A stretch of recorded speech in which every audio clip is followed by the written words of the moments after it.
Developing right now on Morning News Now, flooding fears. This morning, millions of people waking up to weather alerts as a severe storm system takes aim at the Midwest and the South, just days after a summer deluge triggered flash flooding in parts of the Northeast. We're tracking the conditions, the dangers, and when we can expect some relief. Also this morning, pressure and pushback in the Department of Justice. Attorney General Pam Bondi facing growing calls to release government files on notorious sex offender Jeffrey Epstein.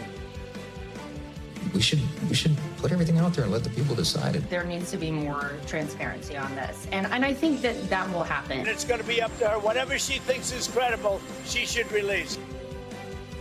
Plus, President Trump denying a report that he encouraged Ukraine's president to attack Russia's capital days after a deal to send military aid to Ukraine. We'll bring you the latest. In the hot seat, former National Security Advisor Mike Waltz grilled by Democrats over that leaked group chat that cost him his job. Meanwhile, Senate lawmakers advancing the president's $9 billion spending cut plan. We'll tell you what it could mean for you.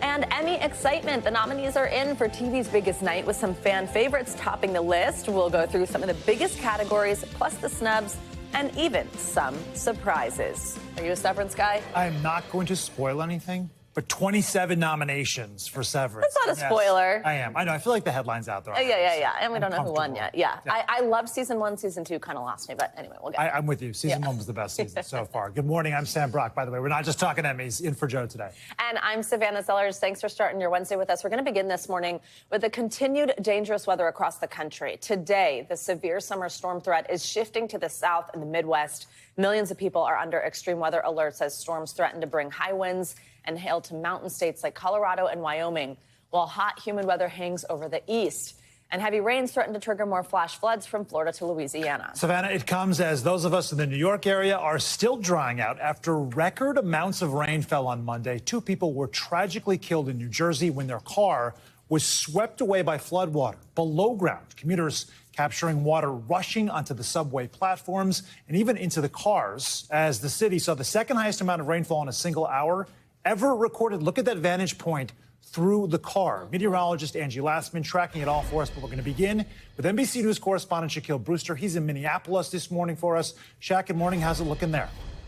Good morning, guys. Well, you're seeing there's some light rain in Minneapolis right now as the system marches across the Midwest, bringing pockets of heavy rain, pockets of thunderstorms to states like Minnesota and Iowa. Overnight, you saw a lot of this wet weather down in Virginia, where we know there was some flash flood warnings, flash flood alerts in effect there as they dealt with some heavy rain. Of course, all of this coming after those really apocalyptic scenes in the tri-state area from Monday night, where you saw in New York City that commute completely snarled, the subway system completely overrun as that water just flooded in. You saw some roads turn into what looked like rivers and lakes. You saw rescue after rescue. We learned, unfortunately, that that rain in New Jersey did turn deadly when officials say that 2 people who were in a vehicle got swept away from that flood water. Officials not able to get to them in time. And then I want you to look at this video from North Plainfield, New Jersey, where fire officials say a house completely exploded from a likely gas leak. Where this ties into the weather is you saw scenes of firefighters fighting that blaze with about 2 feet of water around that house.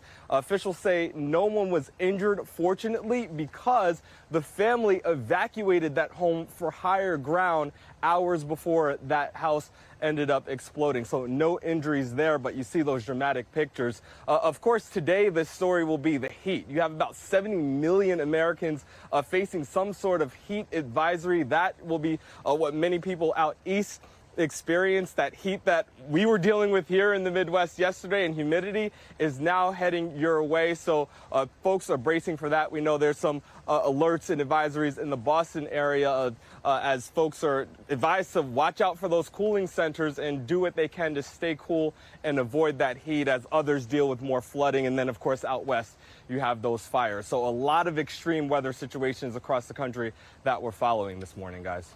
Melting pot of weather chaos. Thank you, Shaq. And on top of all that, there's fresh trouble in the tropics that could bring a new flood risk. NBC meteorologist Angie Laspin joining us now, tracking that threat and everything else for us. There's a lot on the table. Angie, good morning. So much, guys. Good morning to you. Yes, let's start with the tropics, and then we'll get into that heat. Here's what's happening right now. We've got kind of this area of disturbed weather, a low-pressure system that's trying to get its act together.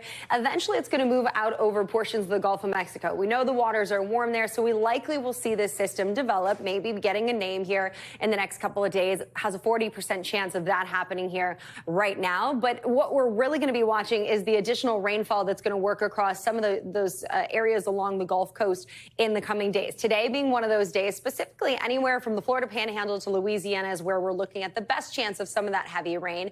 It's still going to be kind of disorganized, so these rain bands will be working in through the day today and even into tomorrow. You can see the central Gulf Coast is the bullseye for the heaviest of the rain and potentially that flash flooding. By the time we get through at least Friday, multiple inches of rain expected to fall across this region, anywhere from 6 to 8 inches in some localized spots. So we'll watch for the flooding concerns again across this region, at least until the end of our work week as this system works its way to the west, impacting folks along the Gulf Coast. And then on top of that, it's feeling like summer across a good chunk of the country, so much so that we've got some of these heat alerts that have been put up over the past 24 hours, much of those covering parts of the Northeast, New York, Syracuse, Dover, all included in that. And then a good chunk of parts of the South as well, from New Orleans up to Memphis, including Shreveport and Jackson, all included in these heat advisories. For now, we're expecting temperatures to head into those low 90s for a lot of folks across parts of the Great Lakes, even New York City ending up in the upper 90s. But take a look at what happens when you add in that humidity. We've got heat index values topping 100 in Dallas, in Little Rock. 109 is what we're expecting to feel like later this afternoon in Jackson, Charleston into the triple digits. New York City feeling like 96 degrees. Tomorrow, not much relief unless you live back into parts of the upper Midwest. We're still going to be into the triple digits for the feels like temperatures across parts of the Southeast. It'll actually be 100 degrees for the actual temperature in Little Rock tomorrow. 100 degrees for what it'll feel like in Birmingham. 103 for your heat index in Philadelphia. So really warm couple of days ahead. If you're looking for some relief in places like New York City, you're finally going to get it here on Friday. We'll see the system work through. It'll bring us a bit of that relief with temperatures just topping out into those mid-80s for the wrap-up of the week. But then we head into the weekend even better, 83 degrees on Saturday and Sunday. Still quite warm, though, across the southern tier of the country well through our weekend, guys.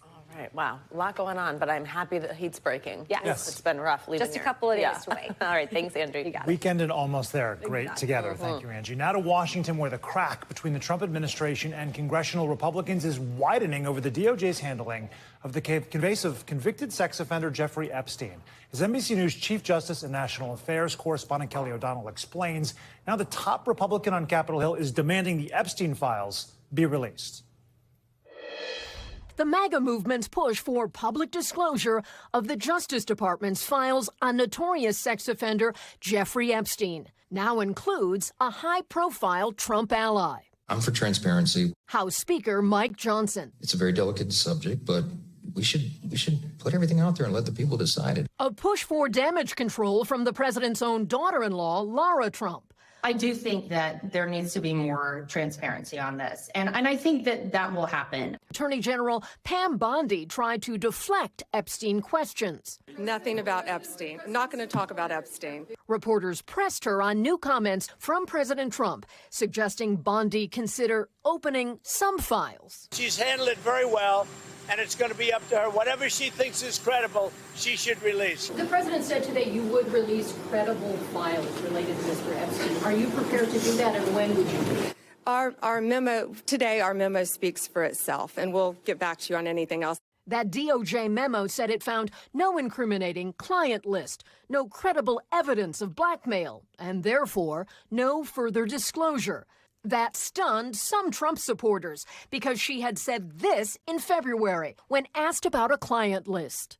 It's sitting on my desk right now to review. Then her push to clarify. My response was, it's sitting on my desk to be reviewed, meaning the file along with the JFK, MLK files as well. That's what I meant by that. The controversy lit a political wildfire in MAGA world. Make some noise if you care about the Jeffrey Epstein scandal.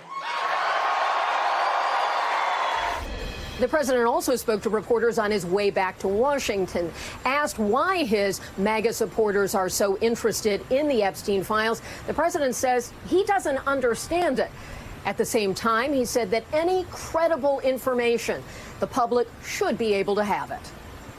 Kelly, thank you. Well, former National Security Advisor Mike Waltz spoke out for the first time about that whole Signalgate scandal. This was at a Senate confirmation hearing for his nomination to be U.S. ambassador to the UN. So not surprisingly, Savannah Waltz facing intense questioning from Democrats on his role in the Signalgate or Signal Chat leak of sensitive military information that led him to leave his previous post back in March. Now, when confirmed and confronted about the incident by Democratic Senator Chris Coons, Waltz trying to downplay it. Take a listen. We both know Signal is not a secure way to convey classified information. And I was hoping to hear from you that you had some sense of regret over sharing what was very sensitive, timely information about a military strike on a commercially available app that's not, as we both know, the appropriate way to share such critical information. Again, Senator, I think where we have a fundamental disagreement is there was no classified information on that chat. Well, for more on this, let's bring in NBC News Capitol Hill correspondent Julie Sirkin. She joins us from Washington. Julie, good morning. So walk us through some of these key moments from this hearing yesterday. Well, guys, remember, good morning to you both, first of all. But remember, the post has been unfilled all this time. This is kind of the last position that President Trump has to fill to really round out his cabinet. And Mike Waltz was part of a panel with other nominees, which is why his hearing format was a little bit strange. It actually took more than an hour for Democrats to actually bring up the Signalgate. It wasn't just Chris Coons. It was also Tim Kaine and other Democrats that just went back and forth with Waltz, continuing to press him on whether classified sensitive information was shared during that Signal chat that Waltz accidentally added a reporter to back in the spring. That is the catalyst for which led the president to remove Waltz from this position and instead nominate him for UN ambassador. So most of the hearing did focus on those issues concerning that post, especially the U.S. approach to China, Israel, and, of course, how the UN handled its aid work around the world. Julie, while we have you, in other news from the Hill this morning, Senate Republicans voting yesterday evening to advance a package of spending cuts that was proposed by President Trump. What cuts are in the package? What happens next?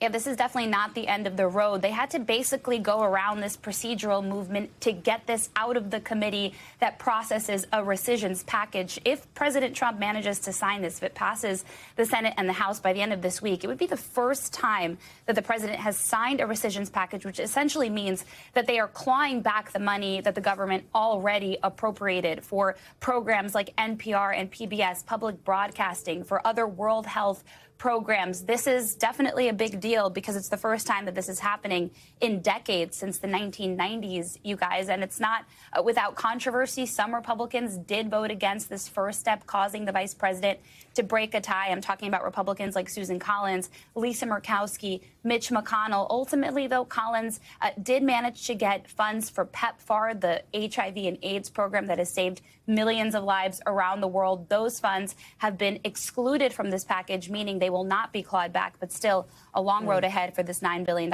in cuts. Julie, also today, Department of Transportation Secretary Sean Duffy is expected to testify before the House. That's scheduled for later this morning. What do we expect there? What's this about, and anything else you're monitoring today? Well, this is a general oversight hearing and also about the budget that Congress is appropriating for the Federal Aviation Administration, for the Department of Transportation. And really the focus is on the FAA, because Sean Duffy's testimony comes after a series of plane crashes around the world, but something that really led off this attention to the flight system, to our radar systems, how old they might be, is, of course, that plane crash, the tragic one that claimed the lives of more than 60 people earlier this year in D.C. when a Black Hawk helicopter collided with a commercial aircraft. And so this is something that Sean Duffy and the administration has been looking at, has been taken seriously. And according to my sources, he will tell the committee this morning that that money will be used to begin to overhaul this system and make traffic control safer. Of course, we've also seen near incidents at DCA and also at Newark Airport, among others, in the country, guys. Yeah, critical conversation there, Julie. Thank you so much. Well, now let's get to an update on the Minnesota lawmakers targeted by a gunman last month in what's been called a political assassination. A federal grand jury indicted 57-year-old Vance Belter yesterday on 6 charges. They are tied to the stalking and murder of former Minnesota House Speaker Melissa Hortman and her husband Mark, as well as the stalking and shooting of State Senator John Hoffman and his wife, and the attempted shooting of their daughter. The charges could carry the death penalty. Now, prosecutors also revealed a letter they say was found in Belter's car. It is addressed to FBI Director Kash Patel. In it, Belter allegedly confessed to the shootings and claimed that Minnesota Governor Tim Walz had instructed him to kill 2 U.S. senators. There is no evidence that Belter targeted either of Minnesota's U.S. senators, Amy Klobuchar or Tina Smith, and he has not yet entered a plea. There were dramatic opening statements kicked off yesterday in the murder trial of a Colorado dentist accused of using poison to kill his wife of 23 years. Prosecutors allege that Dr. James Craig killed his wife Angela by mixing arsenic and cyanide into her protein shakes. With the trial now underway in a suburb of Denver, the defense claiming that while Craig may not have been the best husband, he's not a murderer. In a Colorado courtroom, prosecutors accused Dr. James Craig of poisoning his wife Angela's protein shakes in 2023 and said a motive, while not necessary, was there. These are money problems with other women. Yes. In this case, it is. Craig pleaded not guilty to first-degree murder and a slew of other charges, his defense acknowledging the financial woes and saying his wife, a mother of 6, contributed to them, also revealing Craig's decades of extramarital relationships, but arguing that doesn't make someone guilty of murder. You may not think he's a good husband, but that's not what you're here to decide. You're here to decide whether or not the prosecution has proven the elements. Prosecutors pointed to a toxicology report that found acute cyanide, ingredients from over-the-counter eye drops, and arsenic in Angela's autopsy, with an affidavit laying out Craig's purchase of arsenic on Amazon and his online searches. How many grams of pure arsenic will kill a human? And is arsenic detectable in autopsy? The court document also alleging he searched YouTube around that time for top 5 undetectable poisons that show no signs of foul play and how to make poison. How important do you think the digital evidence in this case is going to be? The most important. It's going to come down to this narrative, which is told with the digital evidence, which is irrefutable. Prosecutors say while Angela received hospital treatment over a 10-day stretch, Craig ordered cyanide to his office and then visited her. He went in that room to murder. The defense countering the evidence is all circumstantial in a case sure to spark strong emotions beyond Colorado. So some more information here. The autopsy released by the coroner's office listed Angela's cause of death as acute cyanide poisoning with ingredients from over-the-counter eye drops, as well as subacute arsenic poisoning. Now, the defense did not deny in opening statements that he bought those poisons or that Craig researched them exhaustively, but is disputing how they ended up in Angela's body. A lot of questions there. Well, we are learning more details this morning about the fatal shooting of a key executive from the longtime reality TV show American Idol, along with her husband, inside their Los Angeles home this week. A 22-year-old man has now been arrested in connection with the double homicide. NBC News correspondent Camila Bernal has the latest. A welfare check leading police to a trail of blood. 3 law enforcement sources familiar with the investigation say officers sent to check on residents at this Los Angeles home found blood and then broke in through a glass door on Monday afternoon, discovering a man and a woman dead inside. NBC News confirms the victims are American Idol music supervisor Robin Kay and her husband Thomas DeLuca, both aged 70. The couple found in separate rooms. Both appeared to have been shot in the upper body, according to the law enforcement sources, who say they found Kay in the home's pantry and her husband in the bathroom. Police were called to that same house last Thursday after reports of a prowler. My renter saw somebody hopping the fence, but that was back on Thursday. She called 911, but we didn't hear anything since then. Police now believe the murders took place that same day, but found no signs of forced entry at the time. The investigation later revealed the suspect entered the home through an unlocked door. Our thanks to Camila for that report. Well, the victim's pool cleaner told our NBC Los Angeles station that burglaries have been happening more frequently in that neighborhood. Very disconcerting. Much more here to come on Morning News Now. Later this hour, concert chaos. Several fans injured in a stampede after Beyonce's Cowboy Carter show in Atlanta. What we're learning from witnesses. Up first, though, after the break, President Trump sending a warning to Ukraine days after a major weapons deal. The latest next. We're back with the latest in the Russia-Ukraine war, where President Trump is urging Ukraine not to attack Moscow. His comments refute an earlier report. This was in the Financial Times. It said that the president had privately encouraged Ukrainian President Zelensky to hit the Russian capital. Speaking yesterday, the president also warned Russia to agree to a ceasefire with Ukraine within 50 days or face further financial penalties. Well, at the end of 50 days, if we don't have a deal, it's going to be too bad. Should Zelensky get more aggressive? Yeah, the tariffs are going to go on and other sanctions go on. Should Zelensky target Moscow? Should Zelensky target Moscow, sir? Should Zelensky target Moscow or deeper into Russia? No, he shouldn't target Moscow. NBC News chief international correspondent Keir Simmons joins us now from Moscow. Keir, good morning. So there he just said it no when asked if Ukraine should strike Moscow. What more does the White House have to say at this point about that report in the Financial Times that I mentioned? Well, you know, from here in Moscow, it kind of looks like mixed messages. You heard there our own Gabe Gutierrez questioning President Trump and getting that answer that Zelensky should not target Moscow. But that, of course, came after that Financial Times report, citing two sources, that said that he had asked the question in the conversation with President Zelensky whether long-range weapons could hit Moscow here and also St. Petersburg here in Russia. And then there was a White House clarification that said that he had raised the question, but that he hadn't said it in the sense of encouraging that he hadn't been calling for more killing, if you like. Then you have that comment that you just played there. So there are questions, I think, here about exactly what, and this is what's being said publicly by Russian ministers, there are questions about exactly what the White House wants and questions, many ministers around President Putin questioning the ceasefire ultimatum, the deadline, and saying that Russia does not comply with deadlines like that, and this is what, for example, the foreign minister says, they don't understand it. Hey, Keir, what's been the reaction there to this 50-day ultimatum by President Trump for Russia to agree to this peace deal with Ukraine or face these tariffs? Yeah, I mean, that's what, as I mentioned there, the foreign minister was referring to. They do. Look, here's the point about this. In the end, what really matters is one man's view, the man inside the Kremlin there behind me, President Putin. And now he is on a trip east of Moscow here, visiting factories. That might be an opportunity for him to respond for the first time. So we have heard, as I mentioned, Minister Lavrov, the foreign minister, we have heard from the deputy foreign minister saying we don't respond to ultimatums.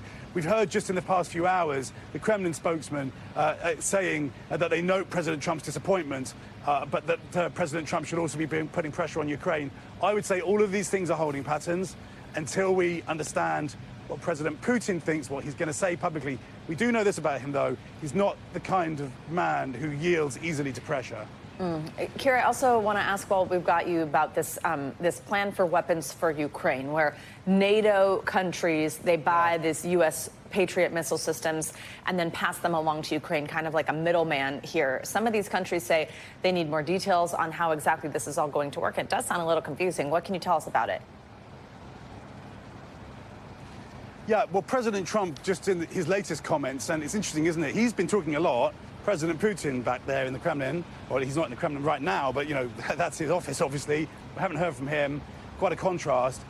President Trump has been saying that the Patriot air defense systems are on their way to Ukraine, that they're coming from Germany. You're right. The Europeans are asking questions about the detail. The Europeans often complain about not being included, not being fully looped in, if you like. I suspect that that's because President Trump is making the decisions, and that the details, he leaves the details to be figured out later. The question, of course, inevitably, particularly from the Ukrainians, will be, is this the final stance of the White House, or will we see another shift, particularly because of the domestic politics there around this new approach to Ukraine? It's interesting. President Zelensky again praising the White House, saying in a statement that the Russians only respond to force. Keir Simmons, thank you very much. Well, in the first few months of the second Trump administration, Americans' attitude toward immigration is experiencing a dramatic shift. This is from a new Gallup poll. It shows that a record 79% of people consider it good for the country. And it comes as more people are starting to disapprove of the way the president is handling immigration. his latest decision to build this massive detention center in the Florida Everglades. It's been coined Alligator Alcatraz. It's been another flashpoint. Reporter Ari Odzer from NBC Miami spoke to an archbishop who says the center is inhumane. Built by the state of Florida on land owned by Miami-Dade County, the facility made of tents and temporary structures has become a flashpoint, a symbol of the Trump detention and deportation policy. No, we should not make fun of other people's misery. The Archbishop says the nickname Alligator Alcatraz is crass and demeaning in itself. Here's Florida's Speaker of the House, Republican Daniel Perez. The standards of the detention center that people are calling Alligator Alcatraz, those standards are higher than any local, state, or federal prison. But at the same time, it's not a five-star resort, nor should it be a five-star resort. This is a detention center that is holding criminals in order for the federal government to come pick them up and eventually deport them. According to a new Gallup poll, most Americans may not support that view. The poll shows only 35% approve of the way Donald Trump is handling the immigration issue, while 62% disapprove. Well, the policy is broken, and unfortunately it's breaking people that are been here for many years, hardworking people, many of whom have a quasi-legal status. And now the administration wants to take that all away and start deporting them. And that ignores the contributions these people have made and continue to make to our American society. Wensky says taking people away who are not criminals, sometimes with no due process, is cruel and hurts society. Even though obviously Alligator Alcatraz is in our backyard, I just don't see any significant political fallout. NBC6 political analyst Alex Pinellas says the issue has more impact nationally than locally. Because we all want to make America great again, but you're not going to make America great by making America mean. Our thanks to Ari Odzer for that report. Well, coming up, a shared struggle for millions of women. I was seeing a GYN and I was just like, no, you're fine. You're fine. I'm like, no, I'm not. Something's not right. When we come back, the renewed push to understand perimenopause and new research also shows how a good workout could help you get better sleep. We've got that in your weekly checkup up next here on Morning News Now.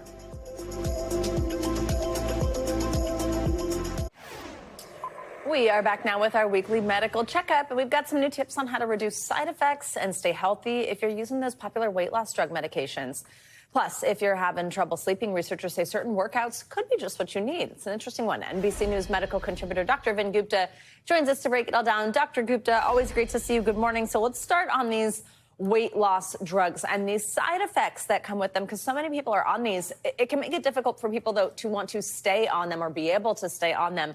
We have this new article. It's got tips for minimizing symptoms and maximizing benefits. What advice did this article give? Yes, Savannah, exactly to your point. A lot of people start, but about 50% don't go from dose 1 to dose 2. So there's a lot of drop off because of these side effects. And so this article suggested there's a few things we can do. One, protein loss is a big deal when it comes to being on these medications. We lose muscle mass. And so it's important to make sure your meals throughout the course of the day have about 20 to 30 grams of protein. So that's a serving of say, lean meat or tofu at least once a day on that plate. Dehydration is common, so 8 to 12 cups of water. That's filling your water bottle up once or at least twice a day to maintain hydration. And then, sitting up after meals and making sure critically that you're active. Activity helps with digestion, helps with issues like GI side effects, which are common with these medications. So from a doctor's orders perspectives, maintain the changes that you will adopt while you're taking these medications. People do lifestyle changes while they're on these medications. Maintain them and then track your progress. Really good advice there. All right, let's look at this new study. It shows that all kinds of ways to help with insomnia. Of course, people have tried so many things, therapy, acupuncture, medications. But this study found that simple workouts could actually be super effective here. What did it find? Are there certain types of exercises, and why does it seem that it helps with sleeping?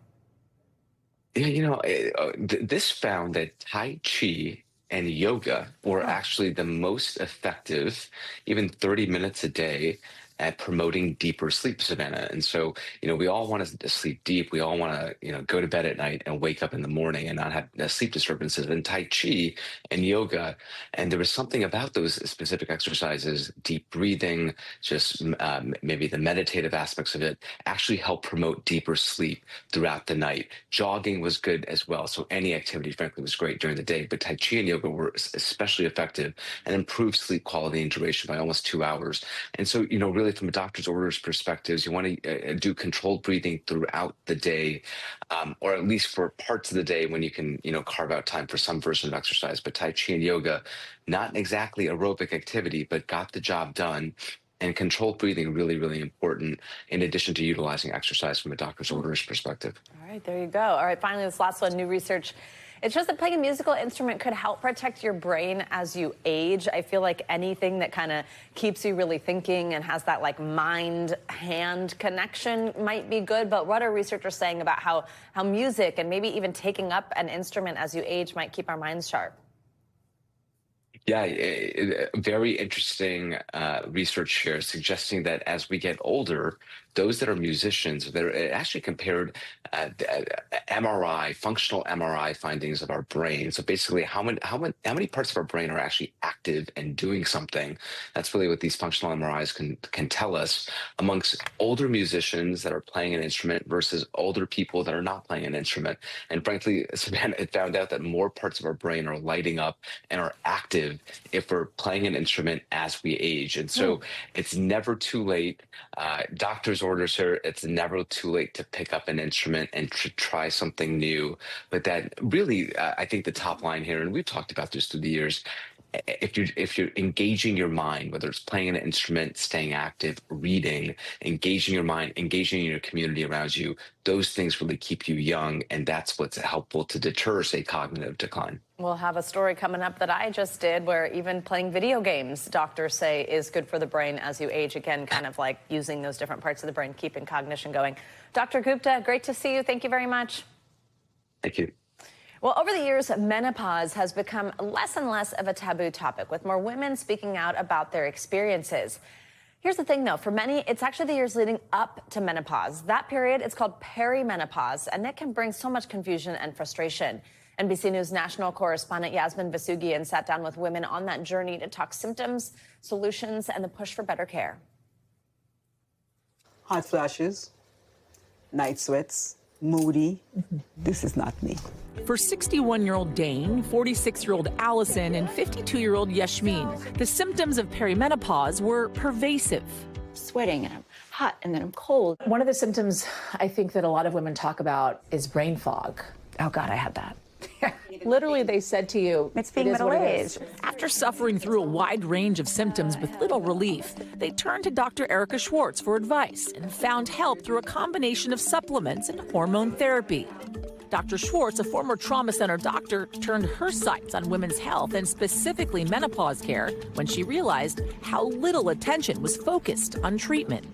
As the terms perimenopause, premenopause, menopause, postmenopause started entering the language, I realized that there was no medical equivalent to address those times. Every year, some 75 million women in the U.S. are experiencing perimenopause, menopause, or postmenopause, according to the nonprofit Let's Talk Menopause. Social media has proven women are open to talking about the topic, with celebrities like Halle Berry, Drew Barrymore, and Naomi Watts sharing personal experiences. 36 is when I started experiencing perimenopause symptoms. But increased chatter online hasn't translated to better care for patients. And I'm like, something is wrong with my body. I have to address this. And I started seeing doctors, from one doctor to the next. 75% of women who go to their doctor for help say they never received proper treatment. And 80% of OBGYN residents admit to being ill-prepared to discuss menopause. I was seeing a GYN and I was just like, no, you're fine. You're fine. I'm like, no, I'm not. Something's not right. One possible solution: new laws to help women get the care they need. Unfortunately, government often lags behind what's going on in society. New York Assemblymember Linda B. Rosenthal has been an advocate for women's health for nearly 20 years. She sponsored 2 bills fighting for perimenopause and menopausal insurance coverage, protections at work, and increased education and awareness. Menopause has often been shrouded in shame and stigma. It's invisible, as are women of menopausal age often, invisible in society. I feel responsible for trying to change that particular aspect of it. Across the country, at least 16 states have introduced legislation focused on everything from increased support and insurance coverage to access to treatments and furthering education for physicians around perimenopause and menopause. If women don't have this support, they'll continue to suffer in medical ways and psychological ways, and the aim of all of this is to empower women, let them go boldly into the next chapter with as much support as they need. You think it's important for this legislation to get passed? Absolutely. I think continuing to educate our OBGYNs so that they can assist us and support us. And I would be willing to sign the first bill. Possible hope for the next generation to thrive, no matter their age. We're women. We're going to go through it, one way or the other. Such an important report, Yasmin Vasugian. Thank you so much for that.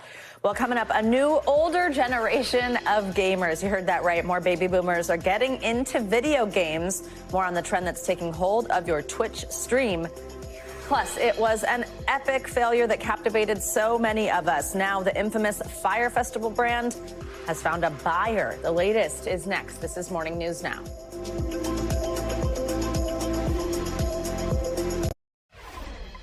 We are back now with the scary moments after Beyonce's concert in Atlanta. Several fans were taken to the hospital after a stampede at a metro station early Tuesday morning. Now, this comes just days after the superstar's unreleased music was stolen out of her choreographer's car. NBC News correspondent Priscilla Thompson brings us all the details. Red flashing lights inside Beyonce's Cowboy Carter tour stop in Atlanta, spilling out into the streets for some fans. The Escalade went out and everyone tumbled out. As first responders raced to the scene of what police say was a stampede at the Metro rail station near Mercedes-Benz Stadium early Tuesday, just as thousands of fans were leaving the sold-out show. That stampede was no joke. It was really, really scary. 9 people were injured, transit police say, most with cuts and scrapes, but one with a broken ankle. Police say a person began running and screaming, causing a stampede on the escalator. The escalator sped up and then stopped suddenly, sending riders crashing into one another. I just looked up and I saw a wall of people just coming at me. You saw people falling down and no one was stopping. Atlanta's Transit Authority says it's investigating. Another investigation is underway into who stole Queen Bee's unreleased music. Someone broke into my car. Newly released audio capturing the pop star's choreographer Christopher Grant's 911 call. They stole my computers and everything. The break-in happened last Tuesday. Grant told police he and a dancer pulled into a parking garage near Atlanta's Krog Street Market around 8 p.m. An hour later, they returned to find 2 suitcases missing. They have my computers, and it's really, really important information in there. I work with someone who's of a high status. Inside, Grant said, were Beyonce's watermarked and unreleased music, along with footage plans and set lists for past and future shows. How common is it for someone to have material like this just left in the car in a suitcase? Not so common, but also they're on tour. Her shows are changing week to week, show by show. So the choreographer should have the materials. Kelly Nicole Price co-wrote Beyonce's Deja Vu and has spent decades in the industry. She says copyrights and password protection are all ways artists safeguard their music. How likely is it that Beyonce actually gets this material back? I want to say it's very likely. As an artist, it is scary. It's your intellectual property. It feels like someone took your heart, but you can do it again and probably better. Police say the heist was caught on camera. No word on if it was targeted. An arrest warrant has been issued for a suspect who remains at large, and their identity is not yet available for release. The tour now rolling to the next town, as tonight a tyrant remains on the loose. Priscilla Thompson, NBC News. All right, we're going to turn now to some money headlines. President Trump says those sweeping White House tariffs may hit big pharma in the coming weeks. That's right. CNBC's Silvana Henao has that in other money news. Hey, Silvana, good morning. Hey, Sam. Hey, Sam. Good morning to you. Yes, so President Trump says he's likely to impose tariffs on pharmaceutical imports as soon as August 1st and on semiconductor chips as well. Now, he says the drug tariffs would start off at a low rate and build, and that's to give companies a year or so to shift or build operations in the U.S. Now, any tariffs could have an immediate impact on U.S. companies such as Merck, Eli Lilly, and Pfizer that produce drugs overseas, and foreign companies like Novo Nordisk, which makes the active ingredient for its weight loss drugs Ozempic and Wegovy in Denmark. Meanwhile, the White House is finalizing an executive order to allow 401k retirement accounts to invest in private equity. Now, the Wall Street Journal says that this would ease legal concerns that have largely kept alternative investments out of retirement plans. It would also be a major win for the industry, which has been trying to secure a piece of the roughly $12 trillion held in 401ks. Now, supporters say opening funds to private equity would offer savers more investment options, but others say it would also come with greater risks and higher fees. And Billy McFarland sells the rights to the infamous Fyre Festival, including its intellectual property, trademarks, and social media on eBay for just over $245,000. The auction lasted a week with 175 offers put in by 42 bidders. That was touted back in 2017 as a luxury outdoor music festival with A-list performers and celebrities in the Bahamas turned into a disaster. McFarland served time in prison after pleading guilty to wire fraud and other charges. He didn't disclose the winning bidder, but congratulated them and says he's looking to move beyond the festival, guys. Yeah, certainly something. I've spoken with Billy quite a few times. You guys are buds. For sure. Not exactly that, but I have interviewed him a few times, and it's certainly something there, almost $250,000. Yeah, it's a lot more than I thought it would have. It's just like, I really thought, same, I agree. I thought it was going to go for a little less than that. Yeah, I know, it's something. Thank you, Thanks, Silvana. You got it. All right, when you think of people who play video games, you might think of kids, teens, maybe 20-somethings. But there are some unexpected players popping up in the gaming scene lately. Baby boomers. That's right, you might run into grandma or grandpa on a Twitch stream. It's not just for fun, though. Some doctors say playing video games can also help older Americans maintain their cognitive health. He's in the heli. When it comes to video games, oh my God! older Americans are showing they can hold their own with the kids. I got it. 60-year-old Michelle Statham is a grandmother of 2 and also happens to have more than 3 million followers across platforms who tune in each day to watch her play the military combat game Call of Duty. I see you. Online, she's Tactical Grandma. What is it that you love about video games? I'm a competitive person. I grew up playing competitive soccer. So to me, when I play games like Call of Duty, I still get that competitive feel that I can't do physically anymore. She's not alone. Nearly half of all baby boomers are getting in on the action, with mental stimulation as the top reason this generation says they've taken up the activity. Doctors say gaming for older Americans has benefits, allowing them to use the brain, stay engaged, and maintain cognition.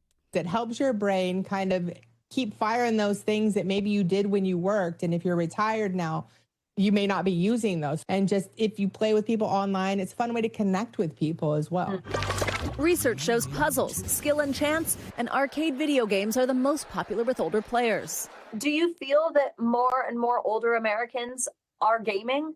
I know that they are. And there's a lot of older females now that say that they started playing Call of Duty because they saw me play. And they're doing it their way. So I'll say, bless your heart. You know, you tried so hard. You just got beat by a grandma. Bless your heart. Wow, mic drop. Bless your heart, which is like actually such a burn. Yeah. You know, if you know, you know. Big time. Thank you for the multiple Gen Z references. We'll get to that later in the show. We sure will. She was great. Up next, by the way, did we mention the nominees are in? Not quite yet. Big night for the Emmy Awards, Savannah. Up next, we're going to get a look at the shows that top the list, plus the surprises and snubs. This is Morning News Now.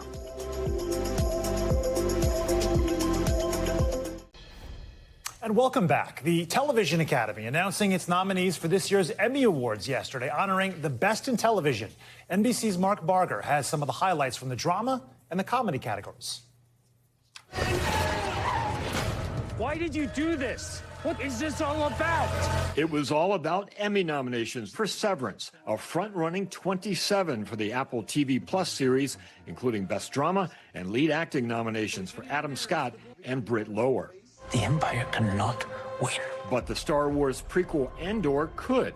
It's also among the Best Drama nominees, as is the Hulu series Paradise, which landed an acting bid for Sterling K. Brown. The Last of Us is also in contention, with Bella Ramsey and Pedro Pascal both up for acting honors. Welcome to the pit. Let's go save some lives. HBO Max's medical series The Pit made the Best Drama field, along with a Best Actor nod for Noah Wyle. Slow Horses is also in the hunt. Gary Oldman up for Best Actor. The Diplomat also earned a series nod and an acting one for Kerry Russell. Rounding out the Best Drama nominees is The White Lotus. You know, I love movies. And the Apple TV Plus series about making them leads the way in the comedy realm. The studio earned a rookie record 23 nominations, including Best Comedy and Best Actor for Seth Rogen. Fellow Apple series Shrinking is also in the chase, as well as What We Do in the Shadows. No more jokes about my physical appearance. Oh, come on, now those are grandfathered in. Last year's Best Comedy winner Hacks will try to go back-to-back, as will Best Actress winner Jean Smart. The Bear looks to return to the Best Comedy Winners Circle and add to its acting honors. I mean, is there a world where this works? It might for Netflix's Nobody Wants This. It made the Best Comedy cut. Series leads Kristen Bell and Adam Brody are also nominated. That's while Abbott Elementary gets a fourth shot at Best Comedy, as does Only Murders in the Building. The awards will be handed out September 14th. Mark Barger, NBC News. Let's stay on this. For more, let's bring in entertainment journalist, pop culture expert, our friend Brian Balthazar. Brian, thank you so much for joining us today. Okay, let's start with the front runners this year. We just heard some of this. Severance leading the pack, 27 nominations for its second season. And then that was followed closely by HBO Max's The Penguin, that at 24. Tell us about the front runners and any other big names this year. Well, you just hit on the two top ones. And then, of course, The White Lotus, I really just has like a attraction all of its own. You know, it's interesting when you have a series that has a different storyline, you know, certain common threads, but a different storyline every season to always kind of start to dominate like this is really impressive. And then the studio, Hollywood loves to talk about itself, let's be honest, and analyze its own industry. So I think these top choices are actually pretty impressive. But also, I think what's interesting is what we're learning from the nominees as a whole is the voters and the people doing these nominations love new talent, new shows, new roles. And I think we're seeing that especially in the new shows that have been nominated. You see The Studio, which was one of them that we just spoke about. The Pit on HBO Max with Noah Wyle, again, a new show that's gotten a lot of attention. And everyone was talking about Adolescence this year on Netflix, of course, the incredible production techniques to make that show really unique and tell a really gripping story. So freshman shows are really getting a lot of attention. And the same could be said for the actors in them. I mean, White Lotus. White Lotus for sure. By the way, Adolescence, when I watched that, you're on the edge of your seat the entire time. Just sort of the editorial decision to shoot this all in one take for 40 or 50 minutes. And a show like this was such an underlying message too. It was so relevant. The depth of the characters and specifically this young boy was just incredible. Brian, can we talk about some of the new nominees in terms of actors? I mean, this is hard to believe, but Harrison Ford just received his first Emmy nomination ever. Isn't that incredible? But this is a role where he really could sink his teeth into it on Shrinking on Apple TV. A lot of first-timers, Kristen Bell and Adam Brody for Nobody Wants This. Some of the people from White Lotus as well. I think we have a graphic. The list goes on. Oh, also an interesting one.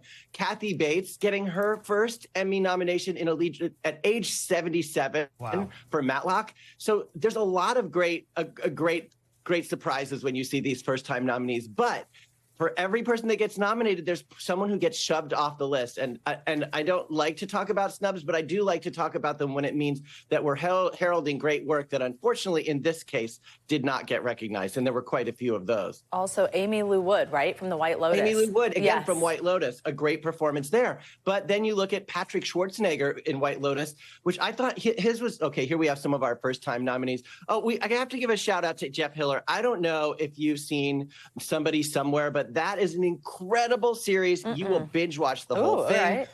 Oh, you have to see that. Megan Fahey, we remember her from White Lotus, but her lead role in Sirens, again, was another breakout role. We're seeing the Menendez brothers film that got a nomination. Oh, you see Bella Ramsey there. I'm sorry. But anyway, a long list of actual freshman absolutely. nominees. Brian, we only have like 20 seconds here, but we got to hear snubs.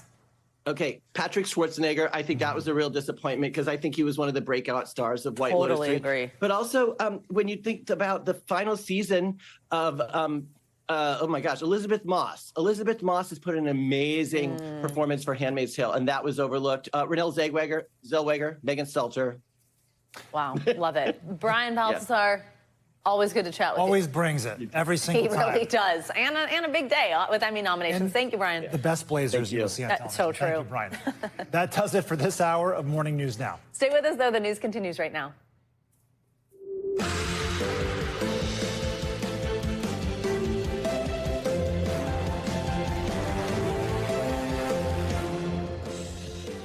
Good morning. Thanks for starting your Wednesday with us. I'm Savannah Sellers. And I'm Sam Brock, in for Joe today. Always good to be with you. Right now on Morning News Now, relentless rain. You've seen it, no doubt, pummeling parts of the country this morning, leaving folks from the Midwest to right here in the Northeast underwater.